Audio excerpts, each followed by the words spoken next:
He's already mute. As a part attendees, they can't. I responded to him. So you are now live on YouTube as well. If you Yeah. can see the, yeah. Yes. Okay. We can start if you are ready. I'm ready. Okay. I see about 47 participants.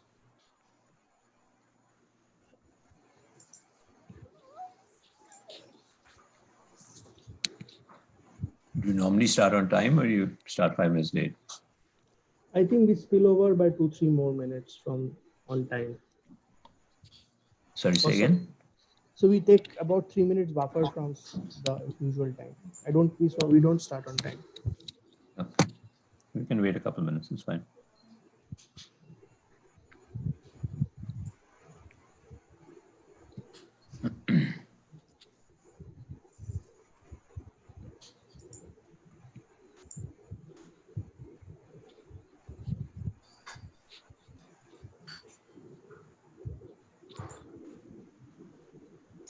Let's start, Tarun, because folks will be on YouTube streaming link as well.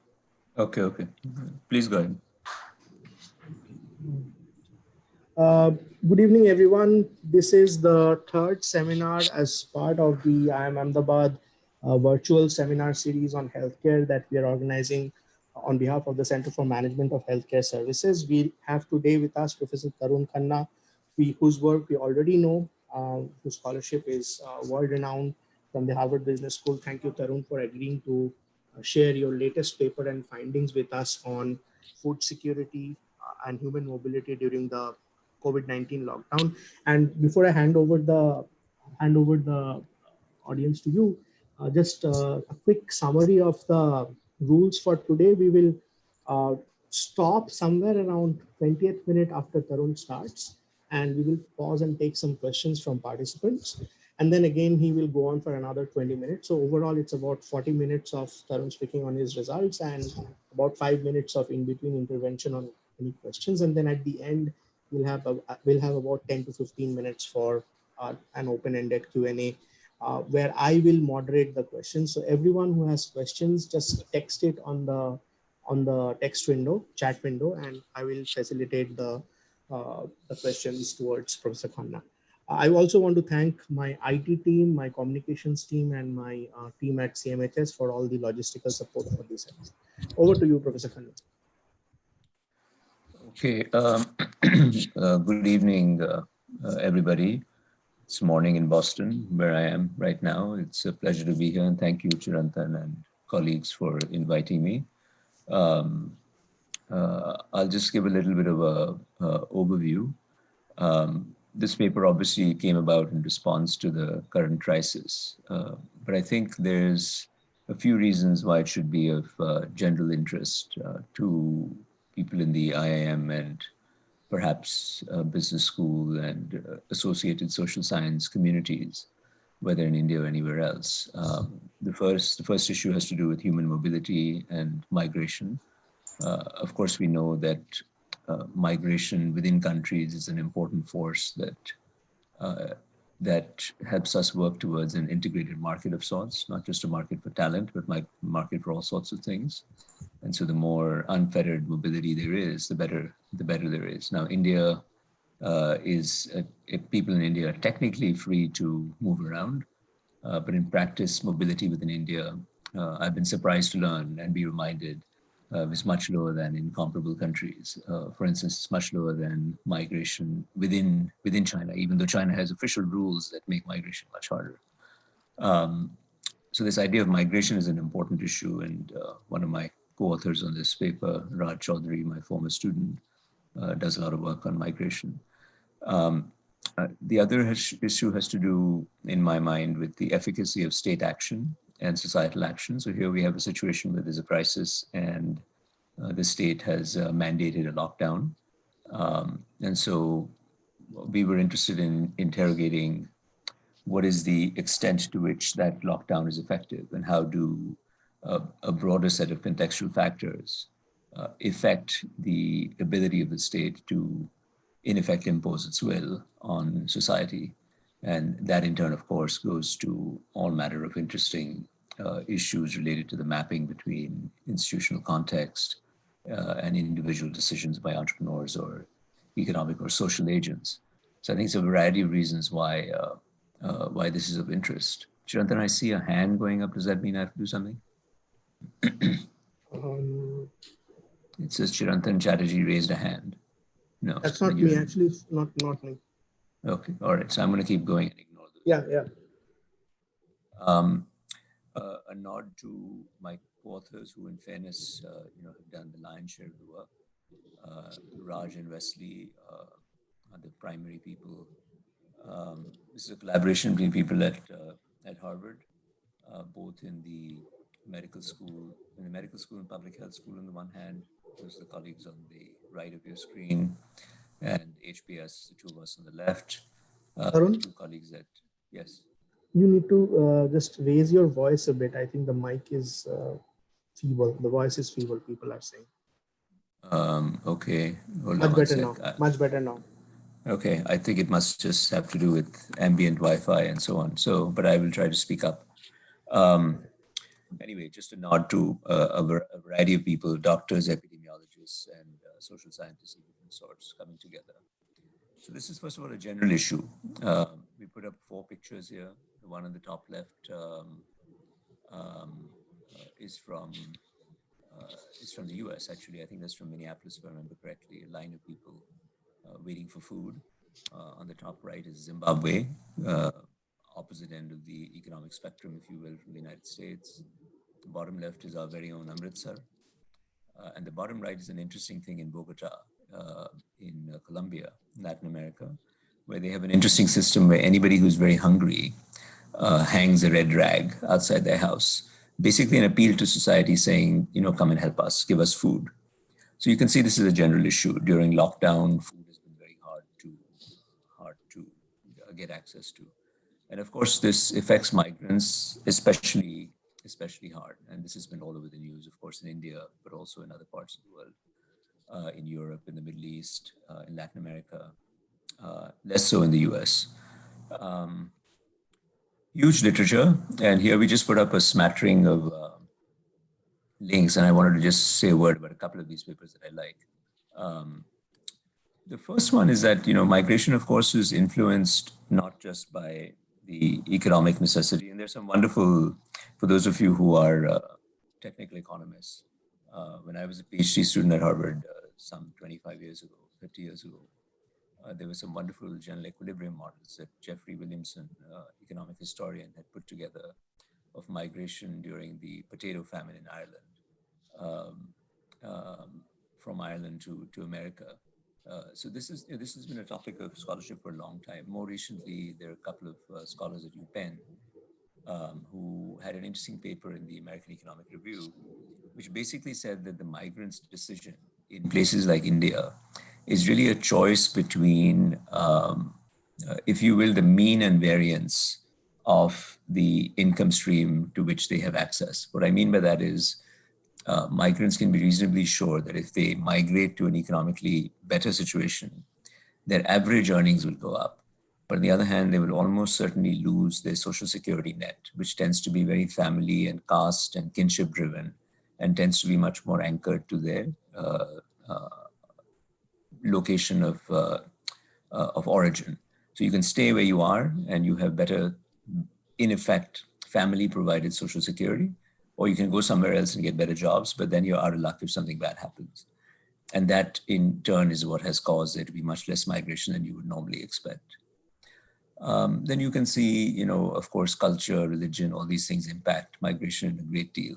There's a nice paper in the Proceedings of National Academy of Sciences by Adida et al., set in the labor markets of France. Many of you will know that there's been a long tradition of migration from the Maghreb, from Northern Africa into Southern France.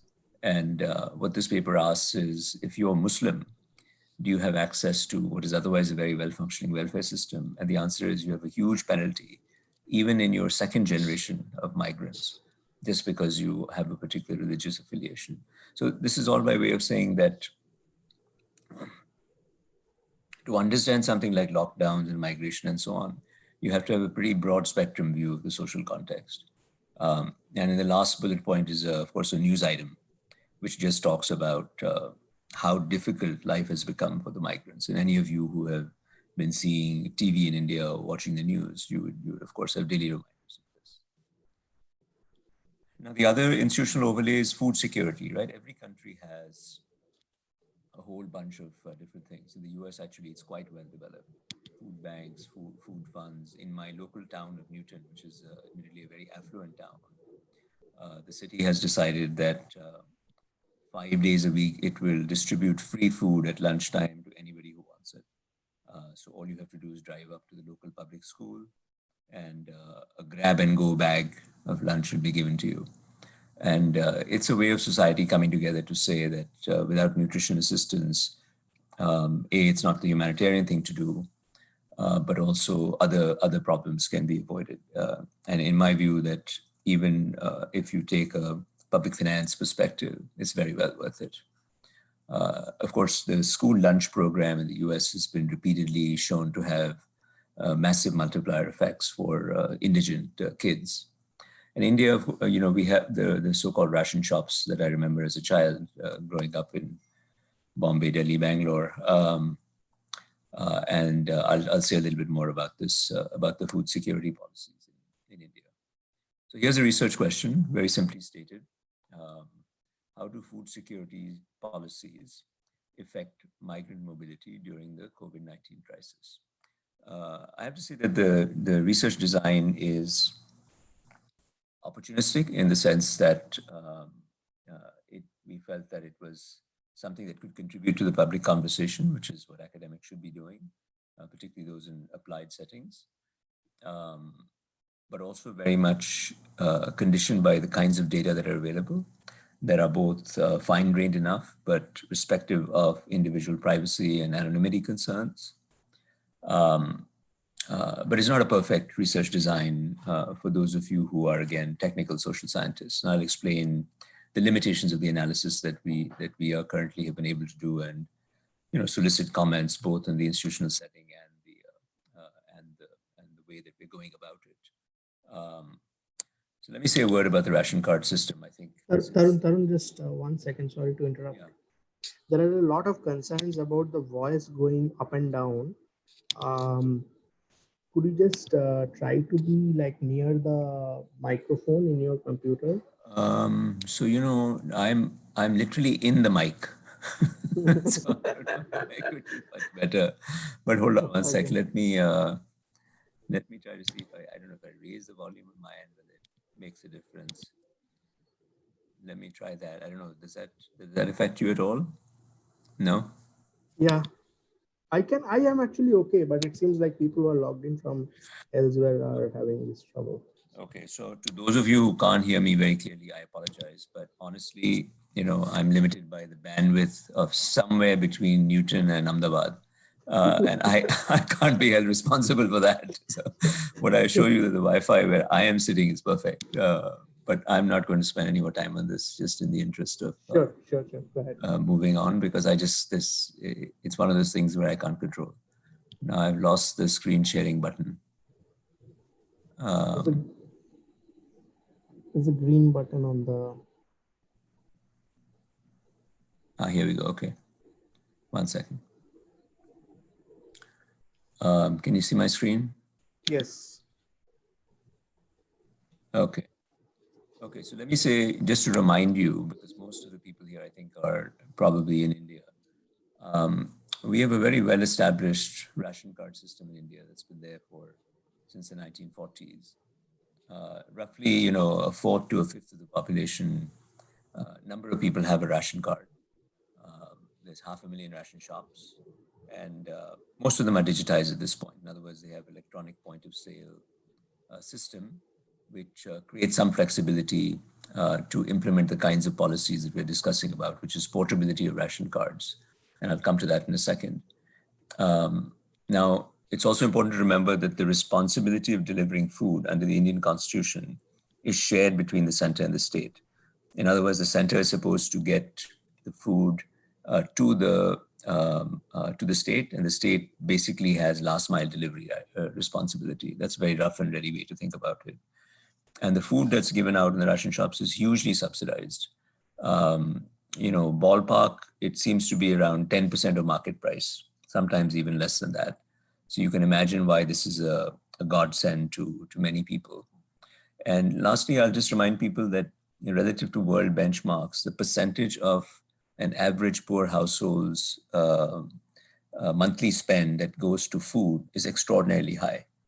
60%. In the US, it's 18%, for instance, with the median family. So food, makes or breaks you in some ways. Now, technically, you can use your Aadhaar card to receive food at ration shops, but I saw some interesting econometric exercises by some colleagues in the University of California system that show that using the biometrics is not an unmitigated benefit. In other words, asking people to use the Aadhaar card seems to raise some other kind of transaction cost. So there's an interesting thing there. It reduces wastage, but it also reduces access at the same time. Anyway, that's the ration card system. And historically, it used to be that migrants people could only use ration card in your home ration shop, right? Certainly that was the case when I was a kid. You'd have to go and show this horrible looking booklet and somebody would stamp it, and there's a lot of room for corruption all over. And a lot of that has been wiped out by the use of biometrics. And the policy intervention that we're interested in this paper is, one of the policy interventions is the idea that migrants should be allowed to use the ration card somewhere other than their home district. And the notion that we're investigating here, just to put it very simply in plain English, is that if I'm a migrant and I'm worried about food security, which I will be if I'm a poor person, then if I'm not allowed to go and get essentially free food in the local ration shop because my home ration shop is far away, then I'm going to migrate, lockdown or no lockdown, because otherwise I'll die without food. So I need to move. So the lockdown will not be effective unless the ration card system is allowed to work, is allowed to be accessed by migrants outside their home sub-district. That's what we are investigating here. So there's two kinds of portability here that are of interest. One is within the state. In other words, you're a migrant who goes from Kottayam to Kozhikode in Kerala. Kottayam is your home district, but if you're able to use it in Kozhikode, then that is an example of intra-state portability. So what we found, what we are exploiting here in our analysis of intrastate portability is that 13 states have fully implemented this, and 5 others have partially implemented it, and then the rest have not. So that variation is something that we can exploit. And then there is interstate portability, that you can use it even if you've migrated to a state other than your home state. And starting just last year, 12 states have implemented this. In other words, if you go from one of these 12 to another one, you can use the ration card anywhere. Now, you can immediately appreciate that there's a lot of fiscal arrangements that have to underlie this, right? Because just for the sake of argument, if a state is a very heavy net recipient of migrants, then the fiscal burden falls on it to be able to provide rations to all the migrants coming in over and above its own residents, because with interstate portability, they would all come to the ration shops there. That means somebody has to compensate the state for this. And I don't know the details of the fiscal mechanisms, but that seems like an important thing to get a handle on. The other thing to keep in mind is that roughly 12% of India's internal migrants are interstate. So 88% are people moving around in their own home area. That's also worth remembering. Now, these numbers are a bit outdated. They are, in fact, one of your colleagues, Chinmay Tombe, Professor Tombe, has done some lovely work on migration inside, and he's also helped us with getting access to some of these data from I think it's from the 2011 census. So our empirical design is blindingly simple. Basically just exploit variation separately across intra and interstate portability to investigate the difference in intrastate movement and interstate movement pre and post lockdown. That's it. The second thing that we look at is we try to find measures of local activism by police. Maybe it's activism by police to say that we want to enforce a lockdown. We want to know whether those kinds of things are effective. Or activism by civil society actors or by ration shops themselves to see what effects these have over and above just the incidence of the lockdown and the incidence of adoption of partial or full portability measures. So that's the empirical design. Chirantan might be a good point to pause because it's 19 minutes. Sure. There could be some questions. You can pose your question on the chat window. I don't see any questions, Tarun, so probably it's a good idea to go on. Yeah, I think you should go on and maybe people will come with questions at the end. Okay, no problem. So I'm going to turn to the data. Again, big picture, I find the next two slides to be probably the most important in fixing ideas in some ways.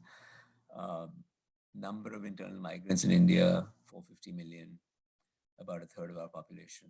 Number of intrastate migrants is 400 million. So 400 out of 450 are within the state. That's one thing to keep in mind. And the data that we're going to use is from Facebook, Geo Insights, Data for Good plan. And I will show you some summary things that basically are the results of the paper. So the rest of the paper is kind of more diligence in explaining how we come about this, but this is a little bit of the punchline. What you see is two columns, pre and post lockdown, movement data, right? And you should think of these as absolute movement between sub-districts within a state, right?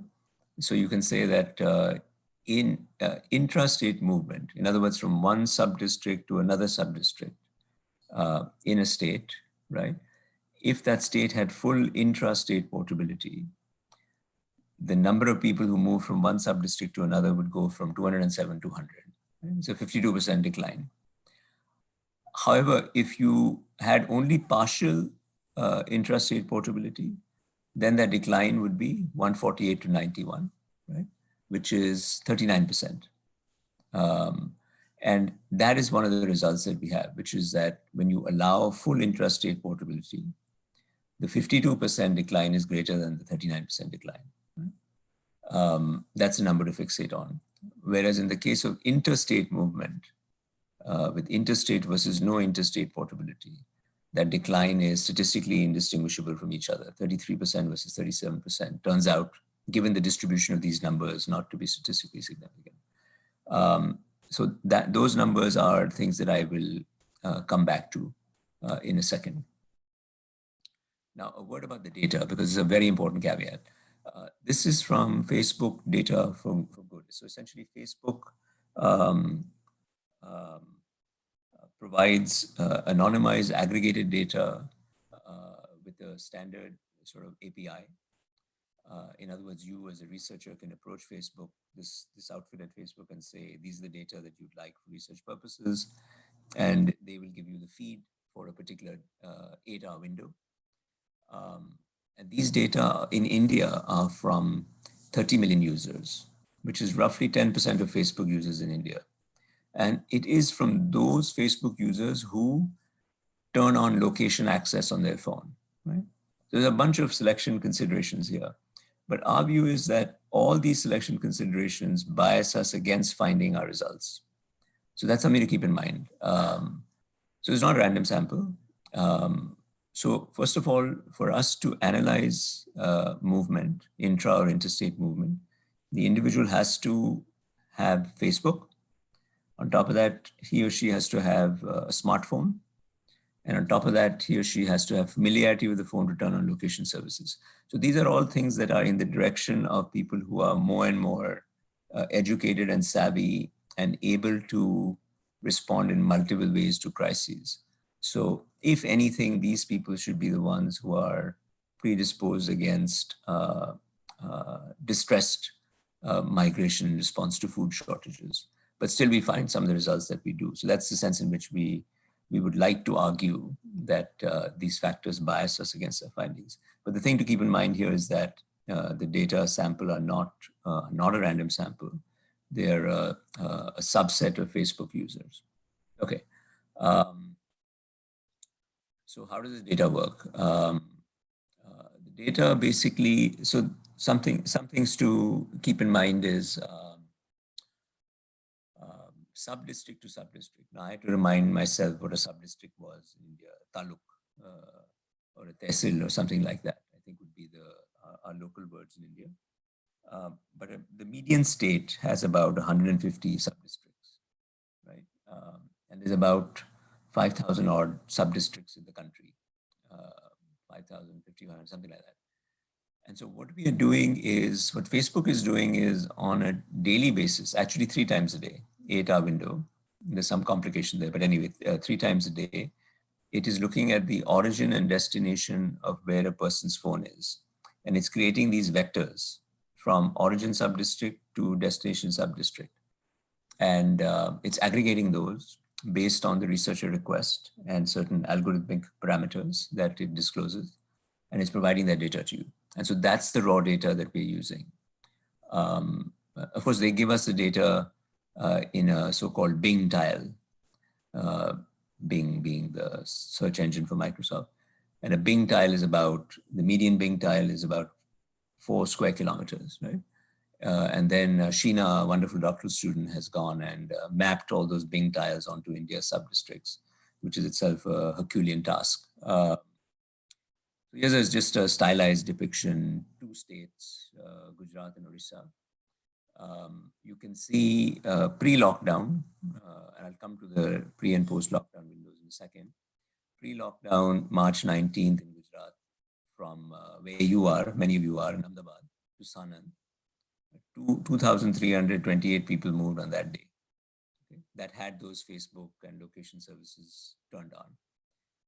And in March 25th, during the lockdown, only 287 people moved. That's a 88% movement reduction. And Gujarat is a portability state, ration card portability state. So you can see that movement reduction is much more dramatic than in Orissa, where the movement reduction is only 70%, where we also see from Bhubaneswar to Jatni, which is another sub-district. So that's the idea. That's the kind of, just to give you a flavor of the data. Because I think that in doing analysis like this, I think looking at the raw data is probably the most important first part. Okay, Tarun, I had a quick question. Yeah, go ahead. So when you say Gujarat is a portability state, it means that it allows other state migrants to have ration access in Gujarat, right? Actually, I forget whether Gujarat is interstate portable, but full portability as in if you're within Gujarat, you can move around fully. Okay. I just can't remember. I don't have access to my paper. That's the paper lists, there are 13 states with, 12 states with interstate portability. By the way, Supreme Court has been issuing a lot of rulings lately in the middle of the crisis saying that full interstate portability and full intrastate portability should be mandated. It's mandated the government to go and implement it.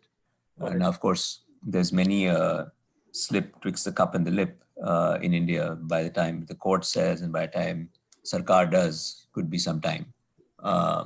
So we will see what happens. Wesley clarifies that all 12 interportable states are also intraportable. Okay, thank you, Wesley.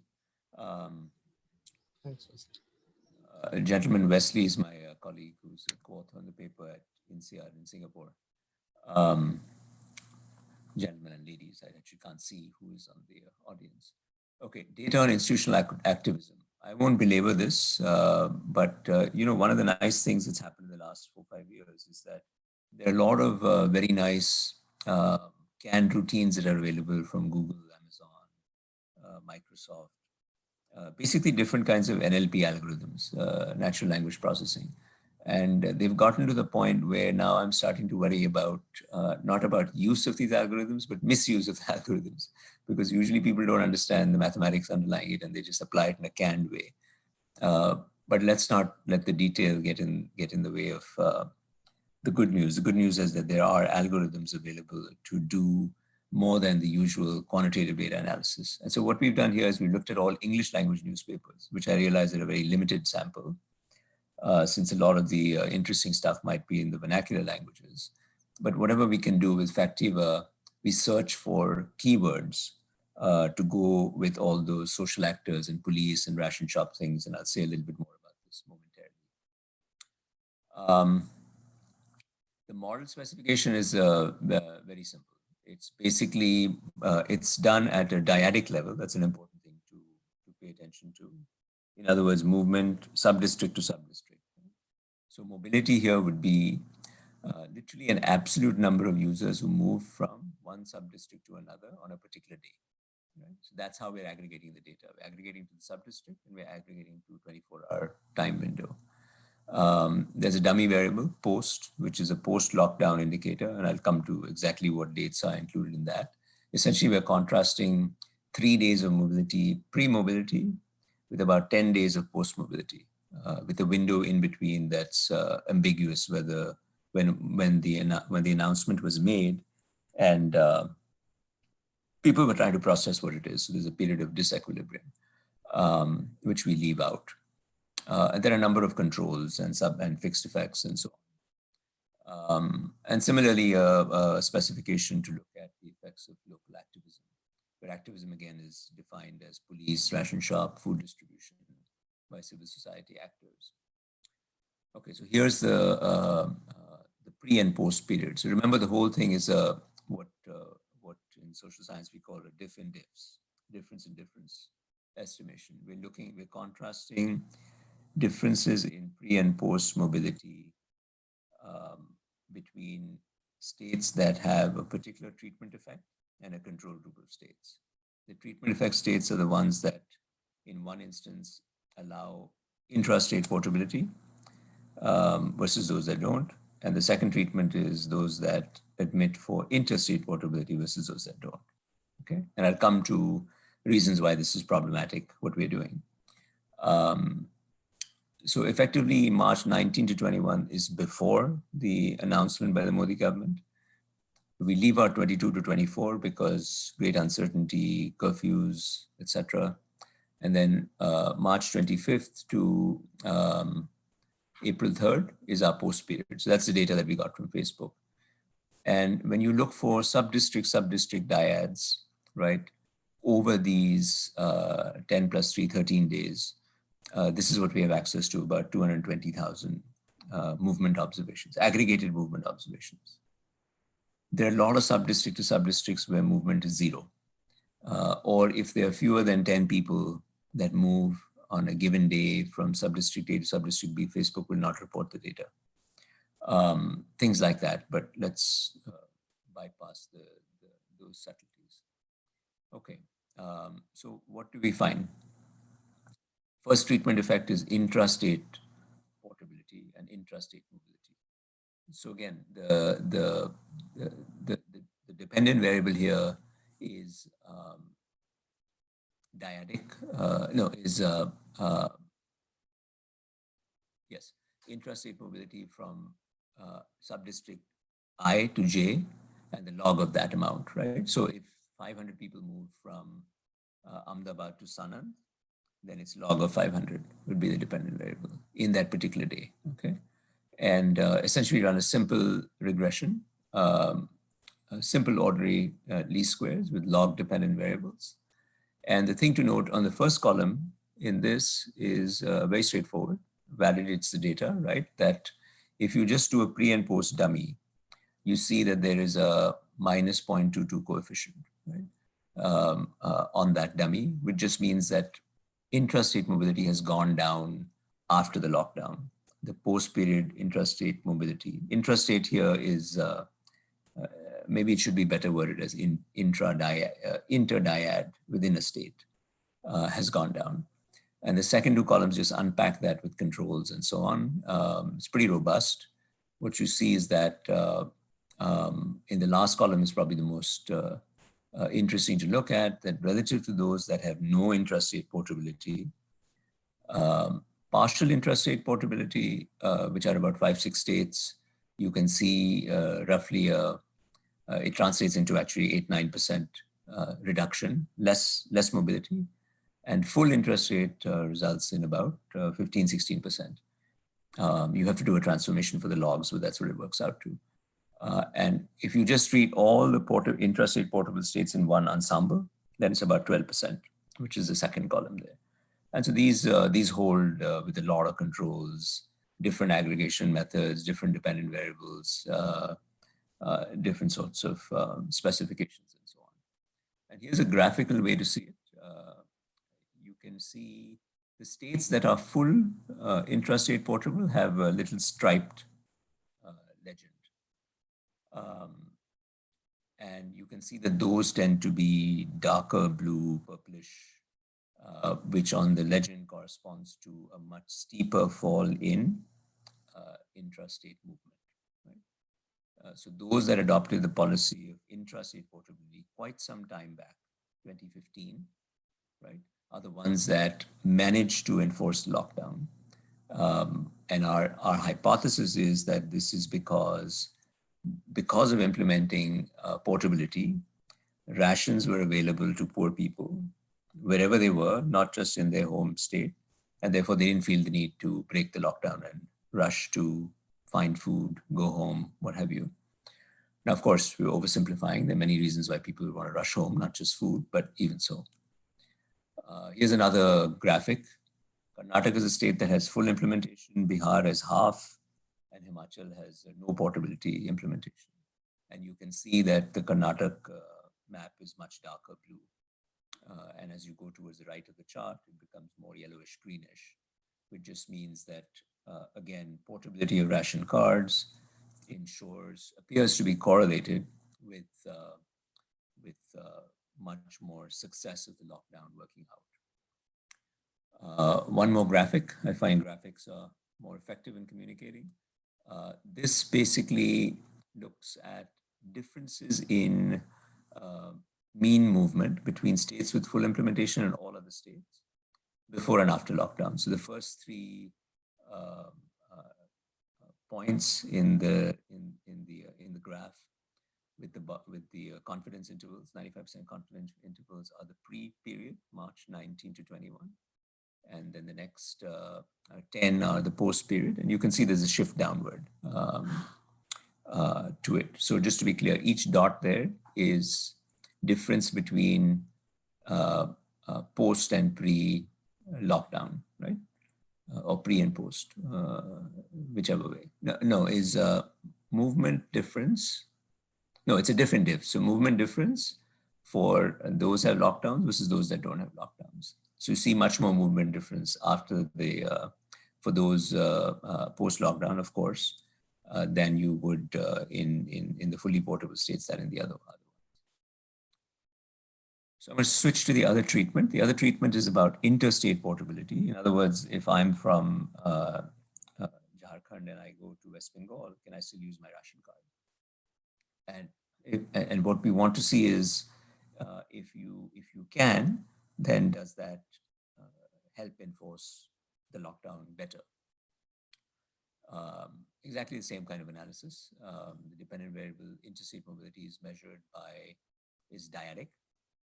In other words, number of people who move from a sub-district in a state to a sub-district in any state other than a sub-district in that state. So just to be clear, if we're in Gujarat and you take Sanand sub-district, you're measuring how many people move from Sanand to any sub-district outside of Gujarat. Right? That would be a measure of that dyadic measure. So it would be Sanand to Gurgaon, or Sanand to someplace to Dhanbad, something of that sort, right?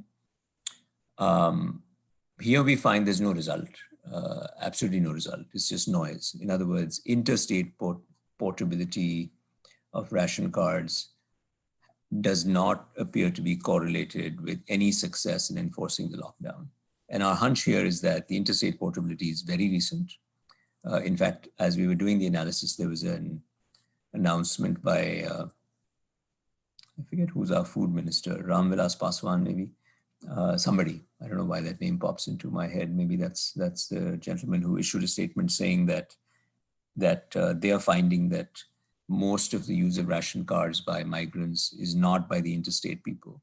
And partly, I think it's just that interstate portability just started last year and has not had time to kick in.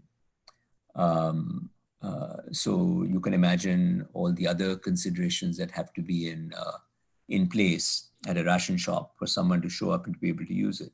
It sounds pretty simple, but those of you who have been worked with the state apparatus and bureaucracies in India will know that even simple things take a long time sometimes, for good and bad reasons. And it doesn't surprise me that a year is not nearly enough. So this is not working. And again, when you look at it graphically, it's all noise. You know, the striped ones are the 12 states that allow interstate portability, but they're not noticeably darker than the rest of the states that don't allow interstate portability. Let me turn to institutional activism. Same type of idea. Again, we're going to do separately for intra and inter. So this is the intra-state slide.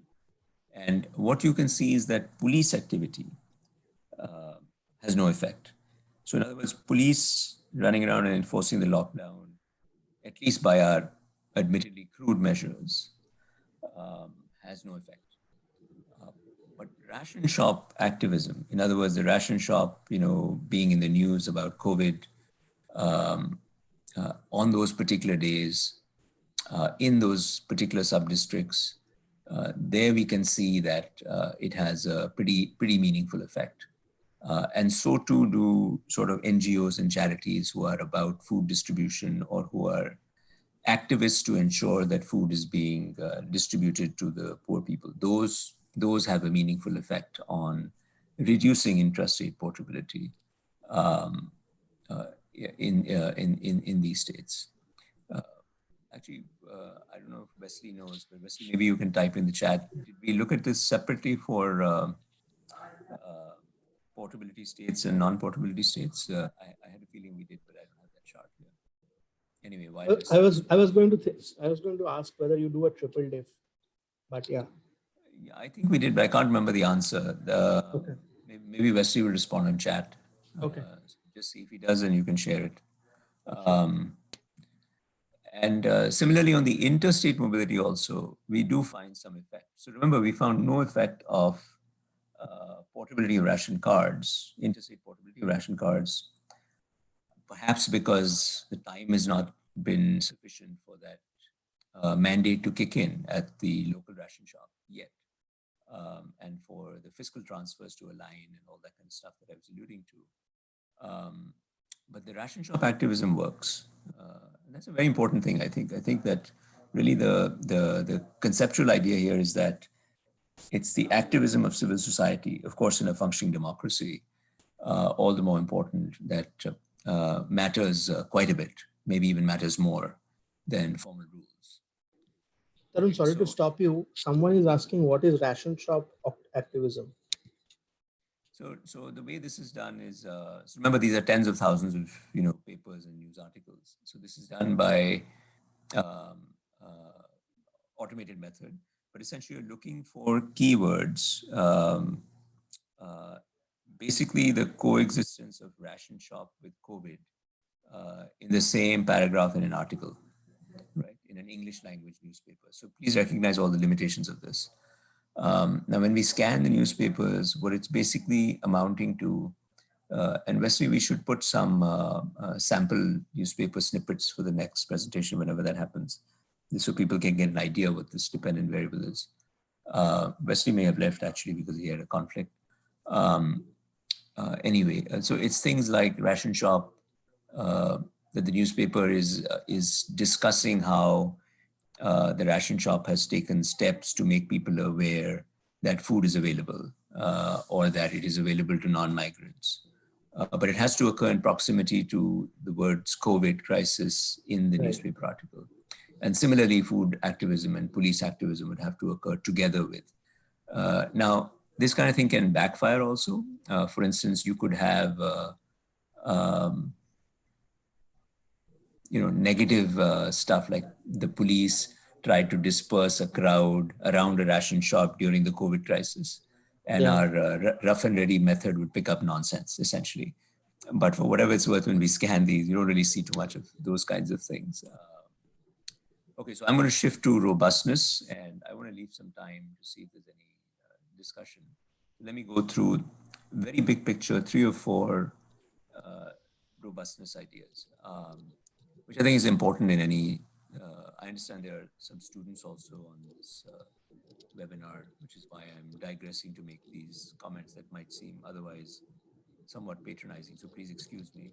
But I think it's very important to talk about rigor and analysis.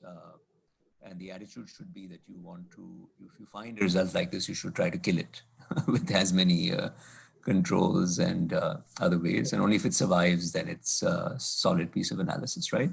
So I'm going to give you 2 or 3 kinds of things that you would worry about. The first is, endogeneity concerns. In other words, think about what we're doing. What we're doing is we are just correlating changes in mobility, however it's measured and defined, forget that, changes in mobility to a particular attribute of the states, portability.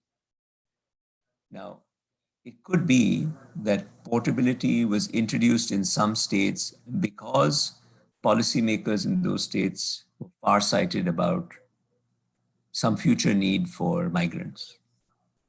I think it's a really long shot that that's the case, partly because the historical correlations between some of these things and migrations are like really low. But it's a possibility.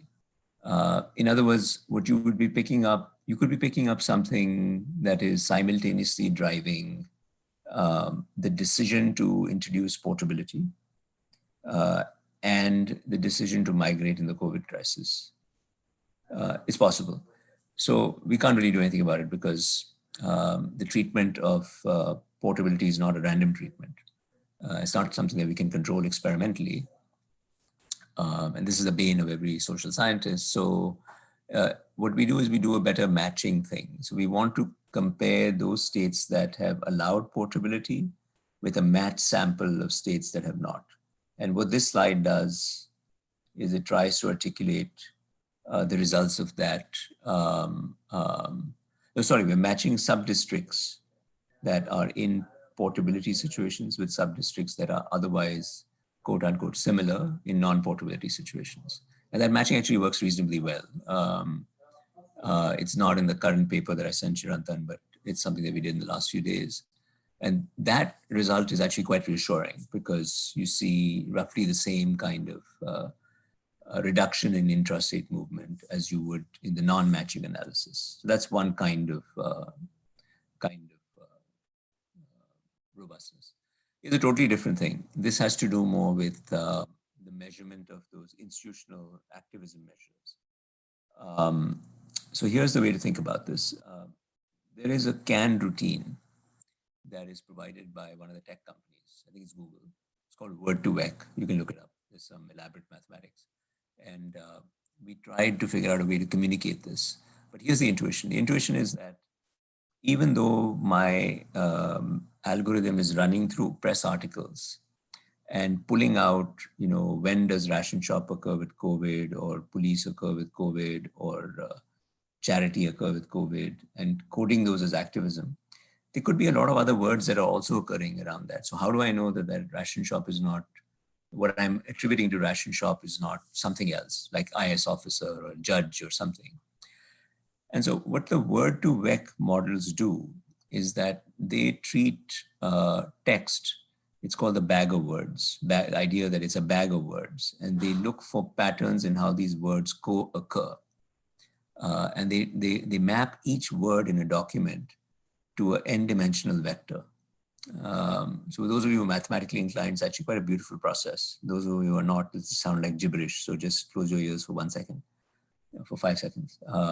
Each word is mapped to a vector of n dimensions, which you can't visualize because we can't visualize, human mind can't visualize n dimensions. And then what we've done in this slide, and then you look for proximity of those vectors to see if what you are attributing to ration shop, that word vector is actually proximate in n-dimensional space to any other thing. If it is, then you worry that, okay, ration shop may be picking up something else. And what you've seen here is that if you look on the right side, it's a magnification of a two-dimensional plot of this n-dimensional space. In this particular case, n is 30 in this algorithm. So 30-dimensional space down to 2 dimensions. So what you see, the words ration and distribute occur pretty far from any other sensible word, like cardholder, rice, fair, shop. And the interpretation of that is that you can be reasonably certain that what you're attributing to ration, shop, and police and so on is in fact that. I leave it at that, but hopefully it sensitizes you. Essentially what we're trying to do is do a robustness around, is what we are measuring actually what we are measuring? Okay. I'm going to skip this one because I see we're almost, this is another way of checking robustness of regressors.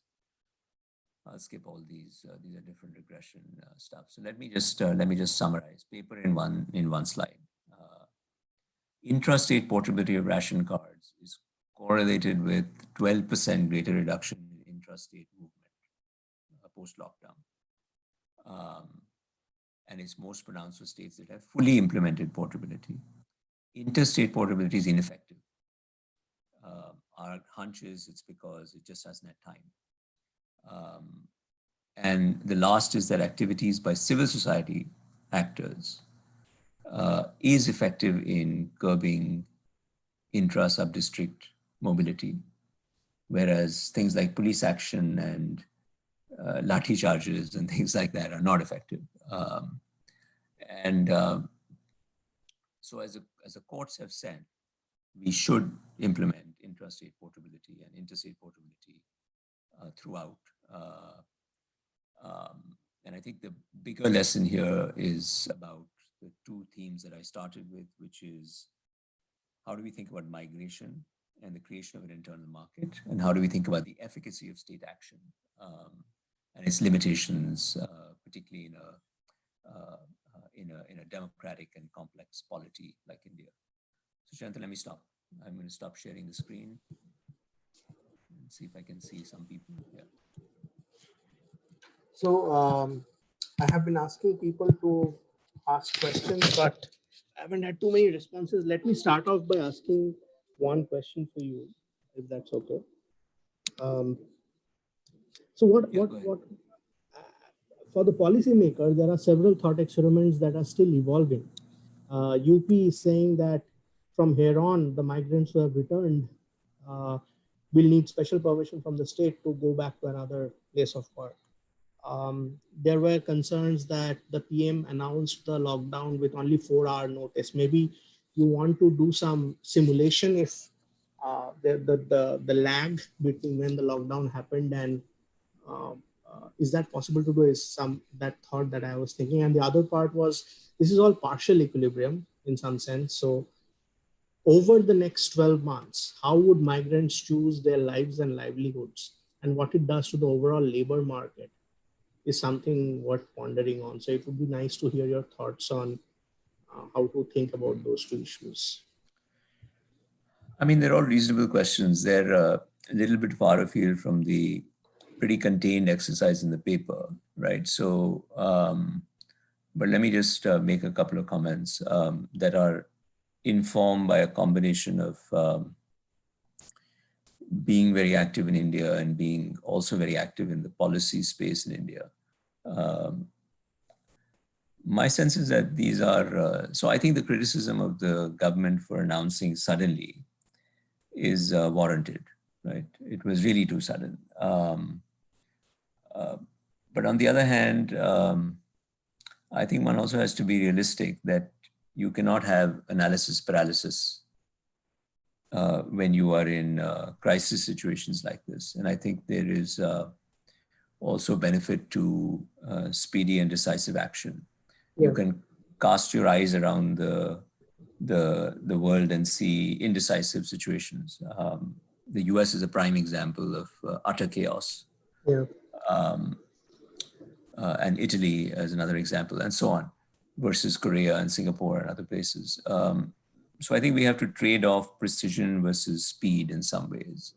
And I don't have an informed point of view about that, other than to say the corner solutions of complete rush to implementation is probably not the right one. And the corner solution of you need to have, the economists write a policy paper before you do it is also not the right one. Yeah. But I do think some rough and ready coordination between the ministries would have been useful. For instance, getting the food ministry Right. issue its directives appropriately to all the ration shops, whatever that mechanism is. And I realize it's complicated in any federal structure between center-state relations and, is it the same party, not the same party, et cetera, et cetera. But more could have been done on preparing the ration shops for what is clearly and predictably a problem, given that 60% of the poor households' expenditure is on food. You know that this is predictably going to be a problem. So that should have happened. Okay. Somebody says access to ration shops was probably needed even before, unless the migration is of daily labor when the migrant returns back home every day, before meaning pre-lockdown. I don't know if that's a rhetorical statement or that's a question, but that statement was it's a good comment that if it really is sub-district to sub-district daily movement, right? Then you don't need portability of ration card, because every day you're going home, or even if you're going home once a week, then you don't need portability because you can always get the ration in. But I think the bigger point here is that ideally that shouldn't be a concern in this day and age, in a food surplus nation in general, right? It shouldn't be something that's preventing people to move to a place where their skills and talents can be used. But you're absolutely right, whoever is making that comment, that this was an issue certainly before COVID. It's just that COVID has brought it into relief, into focus in some ways, and it's also caused the judiciary to become activist, as in our country in India, the judiciary frequently becomes activist when it perceives that the state is not fulfilling its constitutional responsibility. My view is that it shouldn't get to that point. The legislature should take care of it, but that's not what happens. So yeah, it has been an issue all throughout. But it's something that we can check. My sense is that the sub-district to sub-district movement is not a daily type of movement. It's people moving for jobs and moving to a different location. So now people are sharing some questions. So first question from Kashmira Ganji is, to what extent do you think unemployment of laborers and migrants will have impact in their mobility back to cities and workplaces post-lockdown, apart from constructs like police activism, ration activism, and other factors? That's one question. And then there are three others, and then we can wrap up. To Kashmira, I don't know. Here I'm extrapolating from my own experiences with in Delhi and Bombay with these migrant situations, which is very, very limited and skewed, right? I think the migrants are going to go back to where they came from for livelihood, because nothing structural has changed in their economic circumstances in their home region, and there will be a general protracted recession anyway. So I think the impetus to move for economic opportunity is going to be as strong as before. The only thing I can think of is that the paper that I mentioned earlier, where you trade off insurance, which is more in place, not formal insurance, but social insurance through your family and village networks, I think will have sort of sand in the wheels of migration in some sense. In other words, people will prioritize their safety net at home for the next, I don't know, I'm guessing few months before migrating again with the worry of this COVID. That's a hunch. I don't know for sure. Okay, so there are three more questions and perhaps a bit more, but I know you have to go, Tarun. So just maybe a couple of more questions. One is there a seamless way of biometric authentication among intrastate ration shops vis-a-vis interstate shops? And maybe I'll add one part, which is, can we do some blended Indian form of a Chinese hukou system to track back and forth of migrants? So that's, that was my first reaction. Six of us started working on this paper. I said, oh my goodness, this actually, and I've written a lot about the Chinese hukou and comparisons between India and China in the past. Yeah. And my mental image was always that in India, people are free to move, and in China, people are not free to move because they are legally denied access to public services if they go away from where their home hukou is. Yeah. But in effect, the ration card is like our hukou. That's what this is really saying. And the ration card is a far more stringent hukou, it appears, than even the hukou is in China, which is quite extraordinary. And indeed, when you look at overall intra-country migration in India versus China, it's a lot lower in India than China. I was actually quite surprised by the difference in those numbers. It would not be a surprise to people who study migration, but that's not something that I study on a daily basis. So it was surprising to me. Yeah, that's what I would say. Okay, I think other questions roughly echo what other previous questions we have asked you. So why don't you wrap up like in a sentence or two, what is the way forward for the government and policymakers? Because this has not gone away yet. The trains are going all over the place. The Shramik trains are missing their destinations, etc. Right? Yes, so yes. if we can share some thoughts broadly how the government should handle this, I think that's a good way to wrap Well, up. I mean, look, I have a little bit of a window into what the government is doing, and I don't want to. I'm not here to be critical of the government per se, other than just some constructive suggestions. And the constructive suggestion I would make is that food and healthcare are such salient things, right? Food even more so, because food affects us daily. Healthcare only affects us when we episodically need to access it. But food is so salient that just following the Supreme Court directives and the constitutional intent of the state of India,